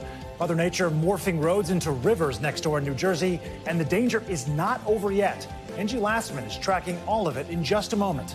Also this morning, under pressure, the deafening calls from supporters of President Trump to release files related to Jeffrey Epstein. The commander-in-chief now putting the ball in his top lawyer's court, saying Attorney General Pam Bondi should publicize all credible documents. The back and forth is now forging a new rift between the White House and some of Mr. Trump's most ardent supporters on Capitol Hill. We've got the very latest from Washington. Plus, inflation back in the national spotlight this morning. All of it thanks to new government figures revealing that President Trump's tariffs may now be impacting prices on some everyday essentials. Where are Americans spending the most this summer? We are watching your wallet. And later in the hour, we are diving deep into the algorithm with a closer look at how social media is changing the way that we talk to one another. From brain rot to phantom tax, and yes, I had to look that up, all part of a viral new vernacular. It's truly no cap. So there's an inside joke to that. Went right over my head. Oh, dear. We begin this hour tracking another round of severe storms. Thanks for the support, by the way. Yeah, you got it. But we do have this scary weather. Torrential rain. It inundated parts of the Midwest and the South overnight. And those on and off showers are now threatening to trigger new flash flooding in states along the Gulf Coast. It all comes as millions across the country are bracing for scorching, humid conditions in the coming days. And then the Northeast is recovering from those major deadly storms here earlier this week. We're going to have the full forecast, of course, in just a moment. But first, let's go to NBC News correspondent Shaquille Brewster. He's in Minneapolis. Hi, Shaq. Good morning. Good morning, and you hear it, you see it, it is coming down here in Minneapolis. Part of the system that's moving through the Midwest that's brought heavy rain and some thunderstorms to the area. Overnight, we were focused on pockets of Virginia where you saw flooding and flood alerts and heavy rain there as well, as we learned that that flooding from earlier this week in the Northeast has now turned deadly. This morning, after a day of wild rain and rising water, Americans now bracing for extreme heat. It could get brutal out here. With almost 70 million under heat alerts across the country, with many in the Northeast expecting sweltering temps, some areas could feel as hot as 105 degrees this week. But it also comes as some are bracing for even more flooding, with heavy rains overnight in the Midwest and Northeast. I have a rain gauge there, and I'd never seen it fill up that fast. While the aftermath of severe flooding that swept through the tri-state area, seen from above, following inch after inch of intense rain that saturated communities. Roads morphed into rivers, causing chaos in many commutes. It was just horrible. It was just cars stuck everywhere. Some residents trying to stay positive as they pump out their flooded homes. It is what it is. That's the weather. And the weather is unrelenting. With fires in the west and up north, those Canadian wildfires sparking some air quality alerts for Americans in the upper Midwest and Northeast too, as haze drifts across the border. Now, this rain that you're seeing is helping to push out some of that Canadian wildfire smoke that brought those hazy skies to cities like Minneapolis and Chicago. It also is helping to cool things down. Yesterday, there was a heat alert here in Minnesota. That is now gone. We're expecting some cooler temperatures. But as you saw in that piece there, you're going to have that heat and humidity headed directly to where you are now. Back to you. Oh, love to hear that. Jack, thank you very much. I realize weather whiplash is a cliche thing to say, but that truly is what we're seeing. Intense heat, as Jack just mentioned, and humidity now expected in parts of the Midwest, again, the Mid-Atlantic and the Southeast. Yeah, Angie Lastman's here in studio tracking all this for us. Hey, Angie, good morning. Hi, guys. Good morning to you. Weather whiplash for sure. We've got some summer-like temperatures across much of the East. 67 million people are under these heat alerts. Most of those alerts are up for parts of the Northeast and parts of the South, but you can see Memphis to New Orleans and Dover stretching up through New York and out towards Syracuse are included in those alerts. So all that means it's going to be hot today. You're going to want to be able to find a cool spot, taking frequent breaks if you have to spend extended time outdoors today, really across much of the East Coast and stretching back into the Ohio Valley and even parts of the plains. We've got 95 on tap for Dallas today. 101 is what it'll feel like. It'll feel like the high 90s in Chicago, 97 for your heat index in Roanoke today, and into the mid to upper 90s for what it'll feel like across the tri-state area as well. 109 for your feels like in Jackson. So you get the picture. It's going to be warm. It's going to be humid. And that goes on for tomorrow, too. We'll watch for this cold front to bring a little bit of a break to folks across parts of the Midwest. Not so much for the South for tomorrow. We'll still be well into those 90s and into the triple digits in Little Rock. Our feels like temperatures will be elevated as well. By the time the weekend rolls around, it'll be cooler across the north. So you see that 78 in Chicago on Friday. We're back to the mid 80s by Saturday. Milder across New York as well, with temperatures into those low 80s for your Saturday and Sunday plans, but not much relief for our friends in Wilmington, Atlanta, or Little Rock. We'll be well into the 90s in all of those locations through the weekend. Meanwhile, you heard Shaq say there's a little bit of rain that was working through parts of the Midwest, and that's because of that cold front that is going to offer up some relief, but bringing the potential for severe weather to parts of Wisconsin and Illinois today. And then as we get into tomorrow, some of those storms will work towards the East Coast and stretch back to the plains, and that means more of that localized flash flooding will be possible. Today, though, the severe weather risk centered across the Rockies and parts of the Midwest. Chicago, Green Bay, Milwaukee, Denver, all included in that. It looks like the hail and the wind gusts will be the main threats today, guys, into the afternoon and evening hours, but we, of course, can't rule out an isolated tornado or two. And on top of that, we're tracking the tropical system that's down towards the south and leaving us with some heavy rain across the Gulf Coast. Just one of those. Just one of those. Yeah, exactly. Thank you. Got it. Well, there is growing pressure this morning on the Trump administration to release files related to the case of convicted sex offender Jeffrey Epstein. President Trump is now saying that Attorney General Pam Bondi should release any files deemed to be credible. This comes as some of Mr. Trump's biggest supporters are calling for them to be made public. NBC News senior White House correspondent Gabe Gutierrez joins us from Washington with the latest on this one. Hey, Gabe, good morning. Hey there, Savannah. Good morning. It is a dramatic fracture within the MAGA movement, which has always been loyal to President Trump. Overnight, new high-profile voices weighing in. And so will the files be released? Well, the White House says that's up to the Attorney General, who is now facing mounting pressure. This morning, President Trump facing unprecedented criticism from some of his biggest supporters. This has been the first fracture in MAGA over the Justice Department's handling of files related to convicted sex offender Jeffrey Epstein. For days, many on the right have been criticizing Attorney General Pam Bondi's decision not to release the files, but now high-profile figures, including House Speaker Mike Johnson, weighing in. It's a very delicate subject, but we should put everything out there and let the people decide it. And podcaster Joe Rogan, an influential Trump ally in the last election, mocking the administration's response. Like, look, where's the Epstein files? Boo, can't find them. Don't exist. Like, they can get away with man. Oh, yeah. Bondi has said there are Epstein files, but concluded Epstein did not leave behind an incriminating client list and that he died by suicide in 2019 while awaiting trial, contradicting right-wing conspiracy theories that he was murdered.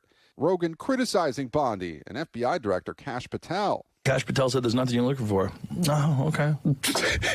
For his part, President Trump dismissing the interest. He's dead for a long time.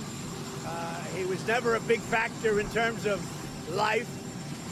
I don't understand what the interest or what the fascination is. And after his daughter-in-law said there needs to be more transparency, I asked the president about her comment. Do you agree with her, sir? The Attorney General's handled that very well. He has stood by Bondi's judgment. Whatever she thinks is credible, she should release. Trump, like many celebrities, was seen with Epstein in the 90s, but later said they had a falling out. And by the time Epstein was arrested, that he had not spoken to him in 15 years.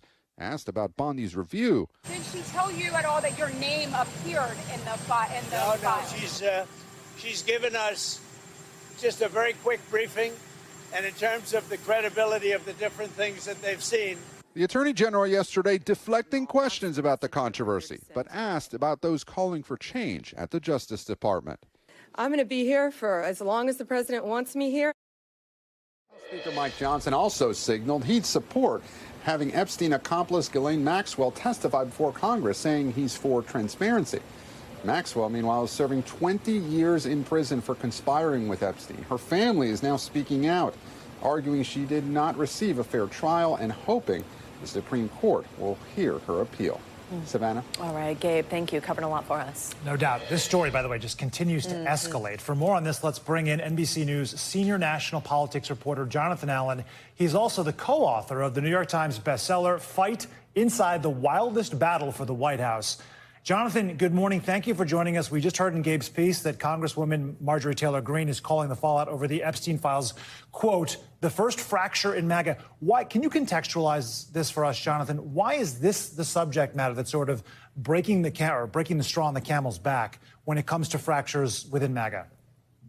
Good morning, guys. I think the reason that so many people are looking at this as unique is that the MAGA base has largely been distrustful of government, distrustful of institutions, and the promise of Donald Trump to his supporters, to that MAGA base, has been, that he was going to take a sledgehammer to the powerful and to the elite. And I know that there are people outside the MAGA base who have always been very skeptical of that and been able to point to things where that wasn't true. But within the MAGA base, this has been, a key belief for a long time that the Jeffrey Epstein story was one that, that really resonated. And now they're looking at the Trump administration and saying, why wouldn't you release everything? Why are you trying to cover up for the powerful? And so this has been a tough one for the MAGA base. And it comes against the backdrop also of some other things where there's, that coalition is being tested, whether it's the situation in Israel and Gaza or the Ukrainian defense against Russia. So, you're seeing the strains of governance and when the president makes decisions and they don't sit well with his base. John, we played a little bit of this, but I want to play more of what the president said. This was just yesterday. We'll talk on the other side. I would say that, these files were made up by Comey. They were made up by Obama. They were made up by the Biden, we went through years of that with the Russia hoax, with all of the different things that we had to go through. We've gone through years of it. He also said he doesn't understand why his supporters are interested in the Epstein case, but obviously he's facing immense pressure about these files not being released at this point. I'm wondering how you see this playing out, and is kind of the idea of pointing to Pam Bondi and saying, whatever you think is credible, go ahead and release. Is it kind of just pushing it off to someone else who already is taking a lot of heat for this? I mean, it's absurd at some level, the president saying that Pam Bondi should release whatever she thinks is credible. He has shown, if nothing else, that he demands loyalty from the people that work for him. So she works for him. Right. It seems kind of, it just seems absurd, or at least I understand it politically. I mean, he's distancing himself from it as much as possible and certainly saying publicly she should release things. And obviously, he's not giving the same instruction privately. All of that said, I mean, I think his argument that Jim Comey and Barack Obama and Joe Biden, effectively made things up and put them in the Epstein file is belied by the fact that the Democrats did not leak anything from the Epstein file in 2016 when Trump was running, or 2020 when Trump was running, or 2024 when Trump was running. What do you make of that? And also, let's talk about the Democrats. They've criticized the Trump administration and its handling of the Epstein case. How unified are they on this issue? And why do you think it is, Jonathan, that nothing is leaked up to this point? Well, I think the Democrats are very unified on this issue because they see an opportunity to divide the Republicans.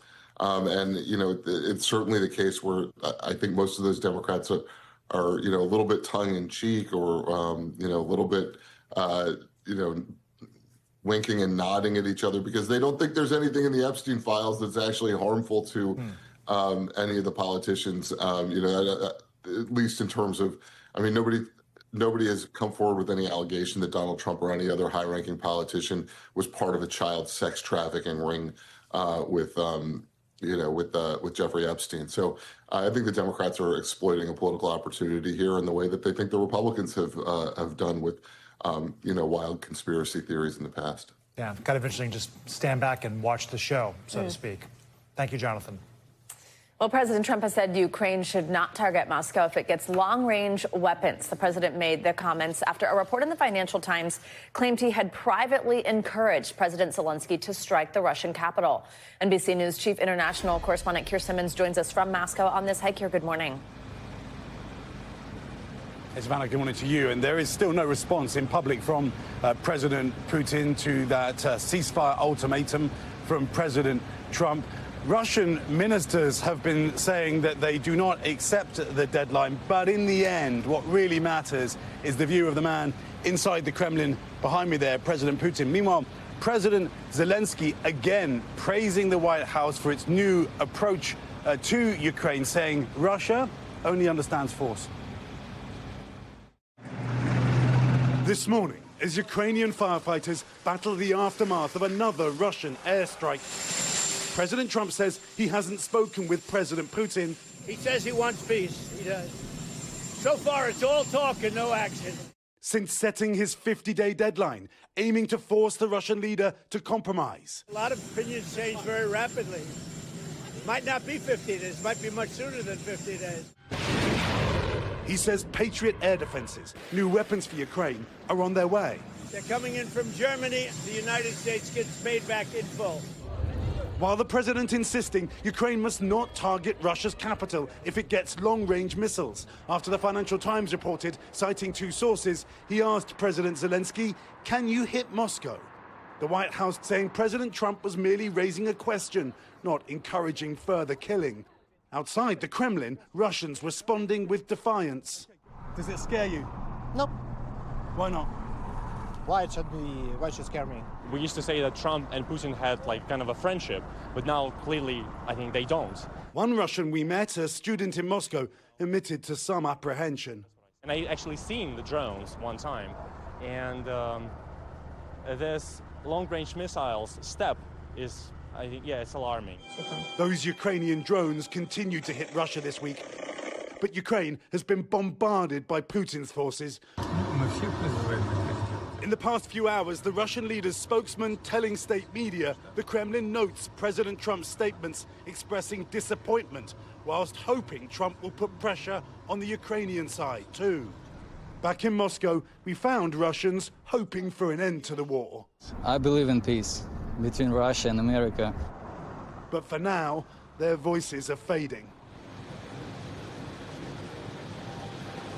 And President Putin, as we speak, Savannah, is on a trip visiting factories east of Moscow here. That would be an opportunity for him to respond to President Trump if he chooses. But one thing we know about Putin, Savannah, he does not easily yield to pressure. Savannah? All right, Keir, thank you so much. A 22-year-old man has been arrested in connection with the fatal shooting of an American Idol music supervisor and her husband. The couple were found dead in their L.A. home earlier this week.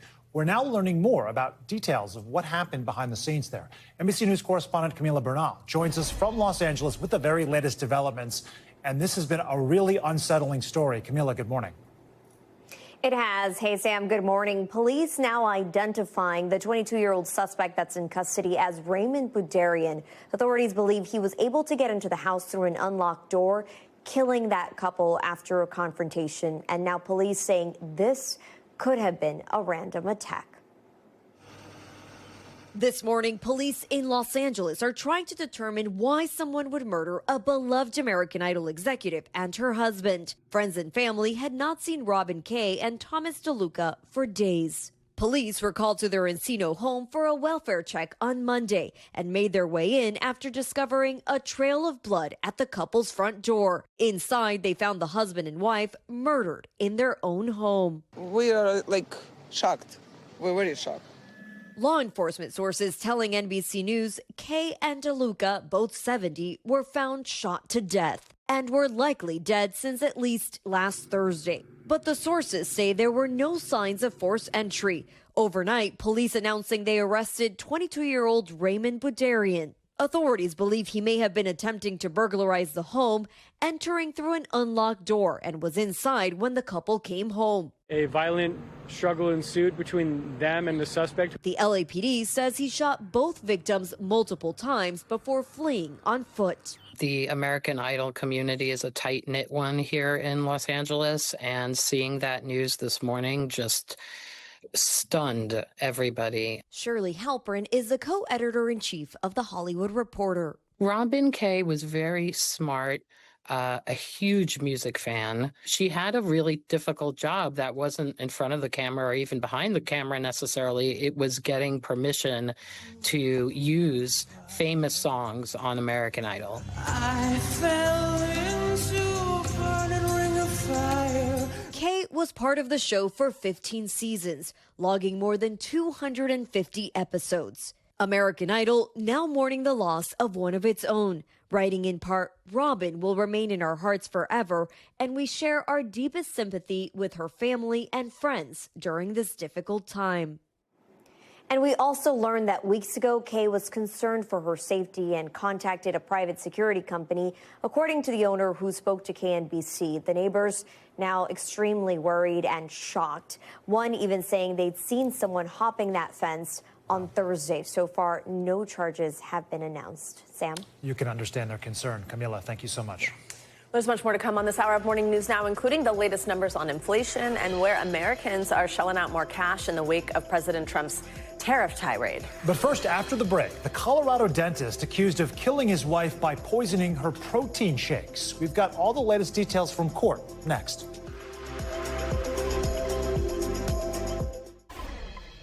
We're back now with the opening statements in the trial of Dr. James Craig. He's a Colorado dentist accused of fatally poisoning his wife with drugs that included cyanide and arsenic.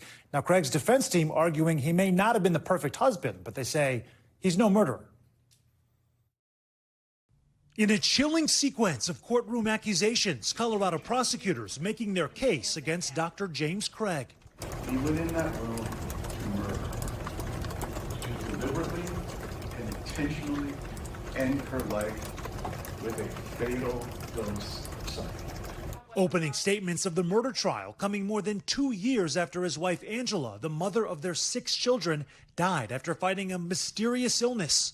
Prosecutors telling the jury Craig used drugs like cyanide and arsenic to poison her protein shakes. According to legal documents, Craig conducted explicit internet searches on his work computer in the days before and during his wife's health struggles, including how many grams of pure arsenic will kill a human, and is arsenic detectable in autopsy. Prosecutors say he also looked on YouTube for top 5 undetectable poisons that show no signs of foul play. Craig has pleaded not guilty to first-degree murder and a slew of other charges. His defense team emphatic the Colorado dentist would never kill his wife. This was very much a caring relationship, even though there were problems. Those problems included decades of his admitted infidelity. The defense team saying that weakens the argument he would kill his wife for another woman who had flown to Colorado to see him. You may not like him, you may not think he's a good husband, but that's not what you're here to decide. But one legal expert says the searches, plus the timing of them, will be hard for the defense to overcome. This is a tremendous uphill battle, and that is because of the digital footprint of this case. Prosecutors also referenced a text exchange between the husband and wife mentioned in the affidavit in the hours after Angela was first admitted to the hospital, in which she wrote, "I had my protein shake and magnesium makes me weird. This is not hungry." Craig allegedly asks, "Nauseous?" No, Angela responded, I feel drugged. The autopsy released by the coroner's office here listed Angela's cause of death as acute cyanide poisoning with ingredients from over-the-counter eye drops as well, and then subacute arsenic poisoning. Now, the defense is not denying that Craig bought those poisons or that he researched them exhaustively, but maintains he did not murder his wife. All right, we are also following developing news this morning. This is out of Gaza, where an aid group says several Palestinians were killed in a crowd surge at an aid distribution site. We have NBC News international correspondent Claudio Lavanga joining us from Rome with more on that and other world news in 60 seconds. Claudio, good morning. Sam Savannah, good morning. Well, that's right. The Gaza Humanitarian Foundation has said that early on Wednesday morning, at least 20 people have died in what they say was a tragic accident. Now, in a statement, the foundation, which is backed by Israel and the U.S., said, and I quote, that 19 of the victims were trampled and one was stabbed amid a chaotic and dangerous surge deliberately fomented by armed agitators affiliated with Hamas, a claim Hamas denies. Let's go now to London, where on Tuesday the British government revealed that thousands of Afghans, including many who worked with British forces in Afghanistan, were secretly resettled in the UK after a spreadsheet containing their details was accidentally released in 2022 because of a defense official's email error, which was only recently discovered. And let's end this tour of the world in Pompeii, where an ancient Roman erotic mosaic was returned home 80 years after it was stolen by a Nazi officer stationed in Italy during World War II. The mosaic, which is more than 2,000 years old, features what appears to be two lovers engaging in, well, an intimate moment. Back to you guys. Well, thanks for those details, Claudio. I have so many questions, I don't even know where to start, so I'm not going to. I am a big Pompeii nerd. I don't know if you knew about that. It's incredible. I can answer them. Thank you, Claudia, for joining us on that. Up next, inflation is unfortunately back in the spotlight this morning. That's right. After the break, we're going to dig into a new government report revealing where price tags are actually ticking up in the wake of all those Trump administration tariffs on U.S. allies. We're watching your wallet next on Morning News Now.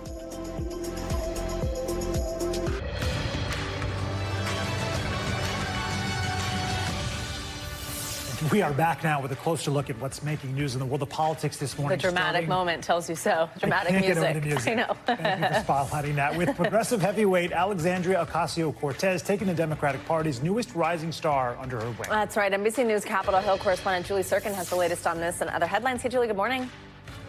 Hey guys, good morning. Well, we're starting on Capitol Hill. That is where Congresswoman Alexandria Ocasio-Cortez is hosting, quote, communication and organizing Skillshare breakfast with Zohran Mamdani, who you'll remember is the Democratic nominee for mayor of New York City.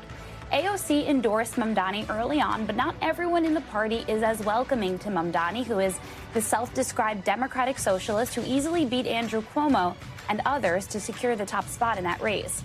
Leader Jeffries and Leader Schumer say they will meet with Mamdani soon, but have not formally endorsed him. Now to Nashville, where Kilmar Abrego Garcia's fate could be determined today. A Tennessee judge there will decide if Garcia remains behind bars until he goes to trial. Since Garcia's release from a notorious prison in El Salvador, the Department of Justice has tried to keep him in federal custody, alleging Garcia is a hardened criminal and a member of the MS-13 gang, allegations his lawyers deny. His family wants to bring him closer to home in Maryland, and the government wants to make sure Garcia is not deported so he can face the 2 smuggling charges against him. And across the country in California, that is where Defense Secretary Pete Hegseth ordered the removal of 2,000 National Guard troops who were ordered, remember, to L.A. in response to the protests there last month over immigration raids. There are still 2,000 boots on the ground, to be clear, even as Governor Newsom sued and failed to stop the Trump administration from deploying troops to his state. In a statement, the Pentagon spokesperson said, quote, thanks to our troops who stepped up to answer the call, the lawlessness in Los Angeles is subsiding. And that is a look at what is making news in politics this morning. Guys, back to you. Julie, thank you so much for that. Let's get to economic news now. There's a new way some companies are passing these costs on to shoppers. So it has a sketchy name, or I should say a catchy name.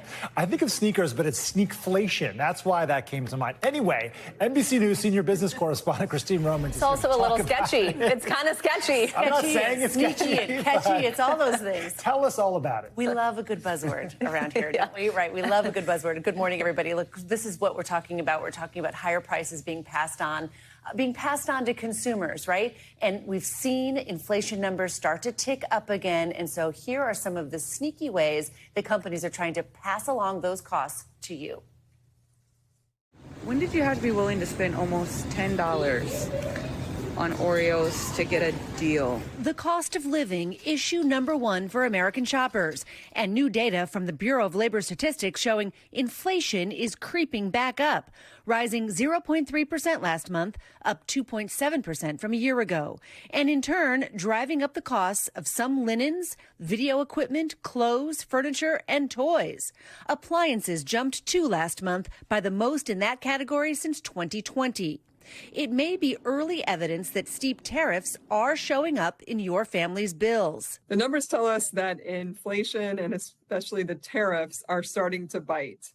It's not a huge increase. It's not a huge spike yet, but you no longer have to squint to see it. Sneakflation has arrived. Sneakflation. You'll remember its cousin, shrinkflation, where bags are smaller but the price stays the same. I have just been victimized by shrinkflation, and I'm pretty mad about it. But sneakflation is a tactic where companies find subtle ways to pass on their costs without changing the listed price. I got in the latest order of my toilet paper. The rolls are way smaller, the paper's way thinner, the quality has gone way downhill. Do you think they've changed the price on them, though?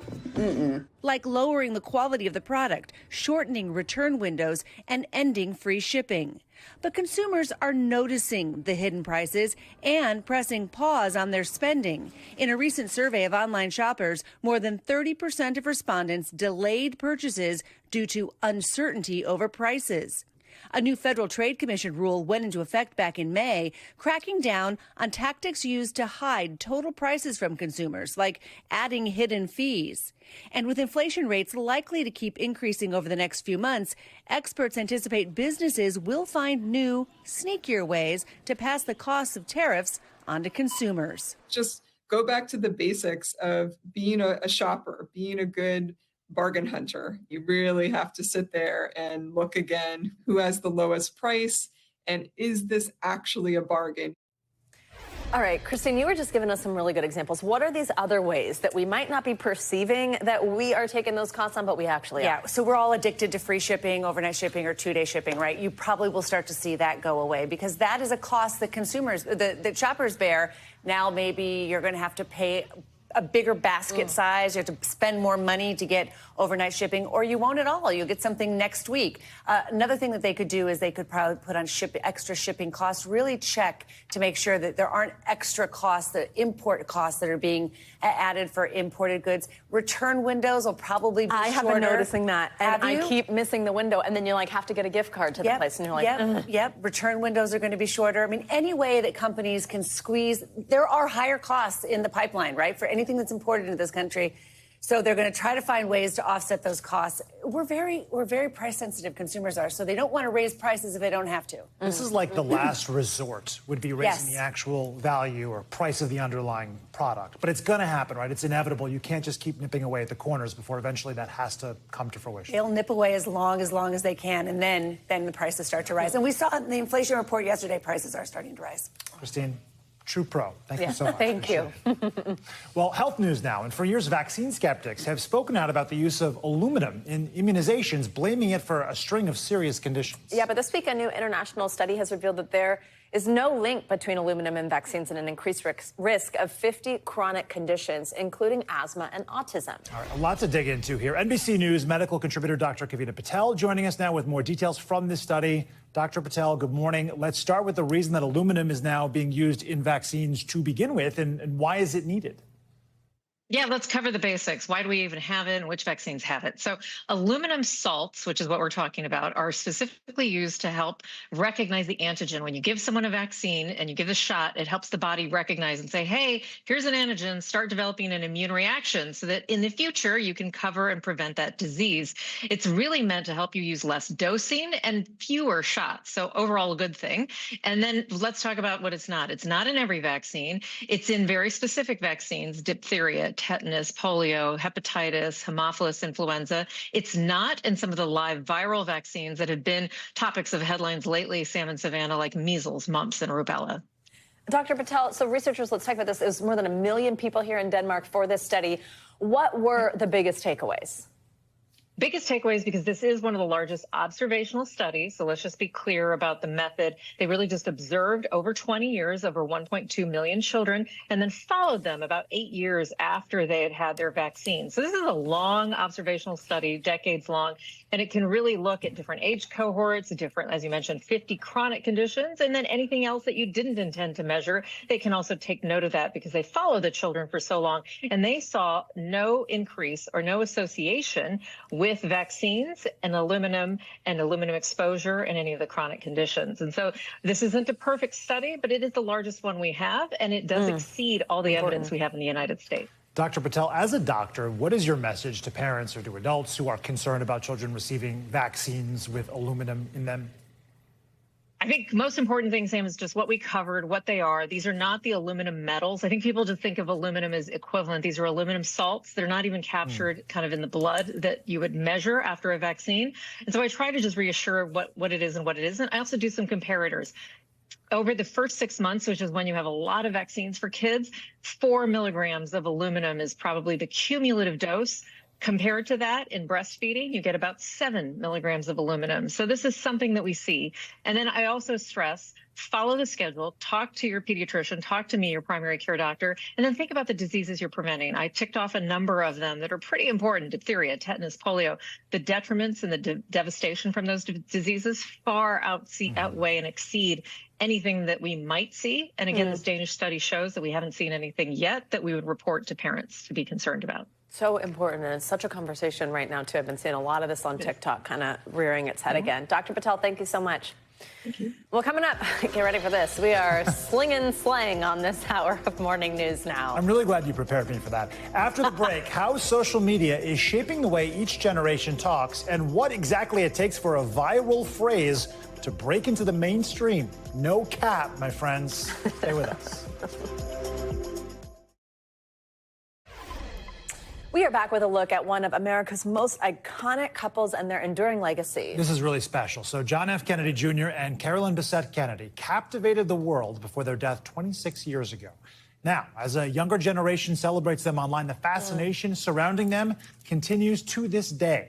NBC News daily anchor Kate Snow looked into the surge in popularity really the last few years. Yeah. She joins us now. Hi, Kate. Yeah, good morning, guys. So John F. Kennedy Jr., Carolyn Bessette Kennedy, they were one of the it couples of the 90s, right? At a time when there were no iPhones, no social media. Now, 26 years after their deaths, there are Instagram accounts devoted to them, TikToks on how to master Carolyn's style, and coming soon, a new series centered on their romance.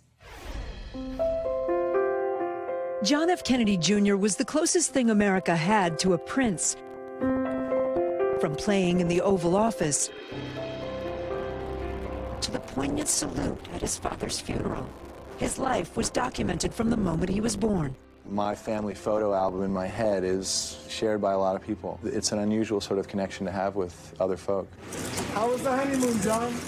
Carolyn Bessette was the woman who captured his heart, a publicist at Calvin Klein, raised in Connecticut. Together, they were one of the most famous couples of their time. Everybody wanted to be like them, and everybody wanted to be with them. There is just something about them that classic never goes out of style. Rosemarie Terenzio served as John's chief of staff at his political magazine, George, and is the author of JFK Jr., an intimate oral biography. They didn't have stylists and makeup artists and publicists and managers and agents. They weren't as fancy as we would think. No, and they really loved living that way. But in 1999, their lives were cut short when the plane JFK Jr. was piloting to a family wedding crashed in the water off Martha's Vineyard. 26 years later, their memory lives on, with a new generation celebrating them on social media. Carolyn Bessette Kennedy is on everyone's mood board. I feel like she was the epitome of timeless classic style. There are TikToks about how to achieve Carolyn's iconic look and Instagram accounts filled with photos of the couple. She just looked so effortless all the time. Jack Sainert is the vice president of international design at Steve Madden. He started an Instagram account devoted to Carolyn a decade ago. John has been famous since the day he was born. What I think has happened over the last couple of years is that the focus and the spotlight really is shifting over to who is this woman who was the wife behind this incredibly storied man. Why do you think people are obsessed with her now? There was always this very, very strong line of simplicity and elegance that I think people are gravitating towards now because it feels attainable. It feels like something that we could all do. The intrigue extends beyond social media with a book documenting Carolyn's fashion released in 2023. And next year, a highly anticipated TV series from Ryan Murphy about the famous couple on FX. But when first look images and video were released last month... Respectfully, what the hell is this? This coat looks so unbelievably flimsy. Fans voiced their outrage over the clothing choices and hairstyle for the actor portraying Carolyn. When there's only 100 or so photos of a historical figure, I think, especially for those of us who are zoned in on it, those images are almost photographic memory. You don't have to be a fashion expert to know that it was off. Murphy and FX have not responded to NBC's request for comment, but Murphy did tell Variety the outfits were just for test shots and that he had a style advisory board to help with Carolyn's wardrobe. What do you think they would have made of all of this? John would have rolled his eyes and said, "Oh, brother." And Carolyn, I think, would have been flattered and tickled. Rosemarie called Carolyn her fairy godmother of fashion. Or fashion fairy godmother. She actually had a few coats belonging to Carolyn that she just happened to have that Carolyn had given her, guys. And last year, they went up for auction. Those coats went for double what the estimates were. So there is this like fascination with them. Okay, Kate, you're giving Carolyn. I mean, I tried on purpose. I actually wore a white blouse and a black pencil skirt. There you go. You know, she's a verb now. Like, this is so Carolyn Bessette. Right, right. It's so true. Well, it's working for you. And what's interesting Actually, also, an adjective. Sorry, that would be an adjective. Yeah, who's keeping track? We're not the grammar police here. You said that Carolyn sort of drove this fascination with this younger generation, not necessarily JFK Jr. Yeah, it's more when you look at the TikToks and the Instagrams now, it's all about her, which is interesting because in life, obviously, it was probably more about him and she was the wife. But now she's getting a lot of her due, maybe. Yeah. Kate, thank you so Carolyn. much. Let's get you to some money headlines right now. We're kicking things off with a fun topic, credit card debt. CNBC's Savannah now has the latest on some new data that's breaking down Americans' balances and other headlines. Hey, Savannah. Hey, Savannah. Hey, Sam. Good morning. Well, nearly a quarter of people with credit card debt believe they'll never get out of the hole. A new Bankrate survey finds almost half of credit card holders carry a balance month to month, and 60% have been in debt for at least a year. Emergency expenses are the primary cause of this debt, such as medical bills, home or car repairs, and that's followed by daily expenses, such as groceries or childcare, retail purchases, and vacation expenses. General Motors is expanding production of gas-powered SUVs and trucks and will move the Cadillac Escalade from a factory in Texas to Michigan. GM will also add capacity for the Chevy Silverado and the GMC Sierra at that same Michigan plant. Separately, Stellantis, that's the parent company of Chrysler, Dodge, and Fiat, is scrapping its hydrogen fuel cell program and will no longer launch a range of hydrogen-powered vehicles this year because it sees no development in the market. And Larry Ellison overtakes Mark Zuckerberg to become the world's second richest person. Ellison, he's the founder and chairman of Oracle, has an estimated net worth of just over $251 billion. That's according to the Bloomberg Billionaires Index. Oracle's stock price has nearly tripled since the end of 2022 and is up more than 90% since late April. More than 80% of Ellison's wealth is tied up in Oracle stock and options, guys. All right, Savannah, thank you so much. Got it. Well, the English language consists of an ever-changing collection of cultural phrases. It seems like it grows as younger generations, right, add their own unique lexicons, a common thread that can be both binding but also confounding. For millennials, it was words and phrases like basic, on fleek, salty. But for Gen Z, it includes terms like bet, no cap, and bussin'. I love it when you drop a good on fleek, Savannah. Now there's Gen Alpha hitting us with the likes of brain rot. I don't even know what this is, skibidi? And Not exactly. I'm going to need a fact check on that. There's some overlap between Gen Z and Gen Alpha, but all the slang has one thing in common. It sprang up on social media. Why did we decide this was a good idea? We didn't. Content creator and linguist Adam Alexic is here to hopefully help us make sense of it all. He wrote this new book. It is right here. It is all about the evolution of slang. It's called Algo Speak. It officially went on sale yesterday. You also may recognize him from his fantastic videos online. Adam, great to have you here. Thank you. For the record, it's pronounced skibbity. That's what I meant. I was testing you. Thanks, I knew that one, so I almost said it to you. Okay. First, just talk us through how this works, and congrats again on the book. But what was the most surprising thing as you're kind of like going through all this, researching it? I know that like this is actually from this like intellectual way of thinking about how these things happen with our dialogue. What'd you learn? Right. We're not just seeing new words. We're seeing a paradigm shift in language right now. All words are now metadata on the algorithm. When I say that, metadata in the past used to be information about content, like hashtags gave you information about a video. Now the word itself, these algorithms are very sophisticated. They can take natural language processing and tell every single word in this video, and it all becomes information about the content. So influencers have to be very careful with the words they're using, and they use words to go viral. They use words to avoid censorship. All this becomes part of language now, and we use it in our daily lives. How much intentionality is there then from influencers when it comes to taking words and pushing them into the mainstream? And I guess what are the most popular slang words you're seeing right now? Skibbity is still strong, but it's sort of on its way out. Give it another year, maybe it'll be gone. Yeah, we got to talk about these. There's definitely a degree of intentionality. Once creators see that a word is trending, they will use that word because they want to capitalize on that trend and go viral themselves. Then the word will continue trending. So we see this positive feedback loop where words are being pushed to the mainstream. Do we have all these right? I'm not sure these are all right. No, they look good to me. They do? Okay. All right, good. Drip. Having great Do you style. have favorites? Like that one. our producer Sean loves Riz. How do you feel about Riz? I like Riz. Riz has kind of like been around for a minute though, right? Well, it's only been around since 2023. Okay. Well, early 2022 it started trending, and by 2023 it was the Oxford English Dictionary Word of the Year. And that's just an indicator of how fast these words are changing because algorithms are pushing words at a greater speed than before. Just like brain rot, right?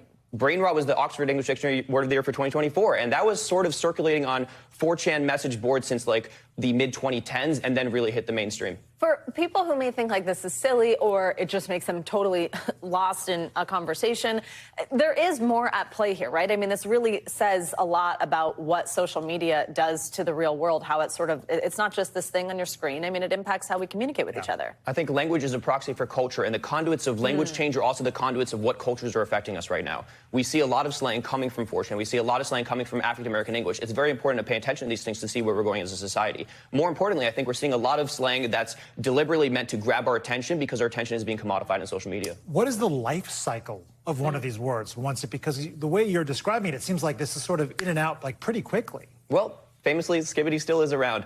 Some of these words, I don't think skibbity's going to last. Some of these words do fit a lexical gap. That means they have a place in our language and they probably are around to stay longer. And some of them are fads and will die out like other slang words in the past. How did you Can I just appreciate the burn, the subtle burn that just went down here? Yeah. By the end of this segment, How did you say it? Skibidi. You're doing great. You're doing fantastic. Skibidi, is it just me? What does that one mean? It's a nonsense word, but it can be used as an intensifier. So you could use it like the word very. You could say skibbity riz, which is a very intense riz. It could be good or bad because you could use skibbity as a negative intensifier as well. But also, you might just use it as an interjection nonsensically. So what the skibbity? Consider us extremely well educated. At least you didn't know the nonsense word. That must make you feel a little better. I know a lot of stuff. Adam, thank you so much. I think you get a pass. So great to meet you. Congratulations on the new book. Thanks for coming this morning. Thank you so much. All right, up next, what started as a small-town sensation has now grown into a global game. When we come back, we'll introduce you to the pair of pals who put ultimate frisbee on the map and what exactly it is that makes the sport so special. It's next. So we are going to end this hour with ultimate frisbee, or just ultimate, as it's known to those. That's right, I caught that frisbee. Who play it paper drop in the process. The sport is now a global game, but it actually got its start in a small town nearby in New Jersey. So I got the chance to sit down with two of the original players who spread the sport to talk about what makes ultimate so special. In 3, 2, 1. At a small park in Maplewood, New Jersey, ultimate frisbee players soak up a sport that unites people all over the world, with 5 million athletes in the U.S. and millions more around the globe picking up a disc. Two of the men who played a pivotal role in making that happen are Ed Summers. One of the things I love about this sport is the Frisbee itself and the way it floats and flies, the trajectory it takes. I just love that. And Joe Barbonell. I tell people the first rule is have fun. The second rule is observe the spirit of the game. Decades ago, they keyed in on that spirit that gives the game its DNA. The game requires that there be no officials, no referees. If there's a disagreement, you settle it quickly, friendly. You have respect for your teammates, respect for the other team, and you just have fun together. It makes the sport easily available to anyone who wants to play. All you need essentially is a place to play. The two grandfathers were part of an early group of enthusiasts in the late 1960s who earned OG status in the sport by creating teams at Tufts University and Rensselaer Polytechnic Institute, or RPI. We are considered the Johnny Appleseeds because of taking the game from our high school to our colleges and starting the weed-like growth that we all envisioned. Things really sprang up down the street at Columbia High School, where older classmates Johnny Hines, Buzzy Hellring, and now famed film producer Joel Silver founded the game, creating official rules after Silver learned an early iteration at summer camp. When our year got involved, we didn't think it was a goof. We thought it was great. At the time, did you feel like we're creating something for future generations? Absolutely. I've had a sort of a religious proselytizing bent as He far still as I has was it. concerned. Yes, I still have it. You see this as religion? No, we see it as something that's a core piece of enjoying a strong aspect of your life. That's Joe. I'm going to go closer to the religion side. Wow, okay, so it is for you. Consider it a widening faith, with younger players like Jaron Clark coming out regularly to play in their 30 and up league. How often do you think about Ultimate? I love it. I wake up thinking about it. I go to bed thinking about it. I try and play, 2-3 times a week. Ultimate itself starts here. And that is honored with this plaque on a rock, or tell me about that. Yes, it is. And it's in a rock at the edge of the playing field where we played every night. Technically, it's a parking lot, which they still play on to this day, even through COVID or on frigid winter nights. When we have enough people to play, yes. You've been doing this for 50 years. More. More than 50 years. More than 50 years. Their mission now, the same as it ever was, championing the sport, which emphasizes minimal contact and maximum teamwork. So naturally, I had to give it a try. Two most useful passes for you are going to be the backhand and the flick. With some practice reps in, here goes nothing. I'm sure this is going to be picture perfect. Sign him up. Sign him up. Boom. I headed out to the field of play, where the Johnny Appleseeds showed they're still a force to be reckoned with, not just with stellar Frisbee skills, but achieving a shared objective of bringing people together. My role continues as it did when I was in high school to try to spread the sport, get more people involved in it, interested in it, understand that this is sport for everyone. So it was so much fun, as you could tell, to see these guys get passionate. I really dressed for the occasion. Ed and Joe's alma mater, by the way, CHS Ultimate, continues to dominate the field. Their boys and their girls team, state champions. They also have, Savannah, this thing every Thanksgiving, all the alumni come back for the Thanksgiving game. It's like hundreds of people. That is adorable. It's so beautiful. I just love, their friendship. Passion for this and It's their friendship. Too Now, good. by the Love way, it. so just to really send things off on a positive note, Is it Friday yet? showing off the skills. I think we feel like There it's we go. Friday. That does it for this That's it hour for of this Morning hour. News Now. The news continues right now. We thank you for watching, and remember, stay updated on breaking news and top stories on the NBC News app or watch live on our YouTube channel.